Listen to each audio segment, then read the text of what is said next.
அம்மா இன்னும் கட் பண்ணல. கியூட் பாப்பான்னு போட்டிருக்காங்க பாரு. லூசு பதட்டத்துல போன கீழே போட்டுறாங்களே. கீழே போட்டு எனக்கு என்ன? ஏய் காசு யாரு கொடுப்பா?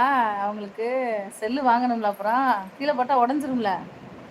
அவங்க கிரிக்கெட் எதுக்கு நம்ம கிடைக்கணும்? அவங்க கிரிக்கெட் நீ தானே பயமுடுத்தி செல்ல உடைக்கிற, நீ தான் கொடுக்கணும். நான் கிடைக்காது, அவங்க தான் கொடுக்கணும் எனக்கு. அடியே எனக்கு புரியல. செல்ல நீ கத்துல கீழே போட்டு உடஞ்சா நீ தானே காசு கொடுக்கணும், அவங்க எதுக்கு கொடுக்கணும்? உங்க அப்பாட்ட வாங்கி நீ கொடு. எங்க அப்பாத்தையும் காசு இல்ல, யார்ட்டையும் காசு இல்ல. ஏய் எவ்வளவு காசு வச்சிருக்காரு உங்க அப்பா?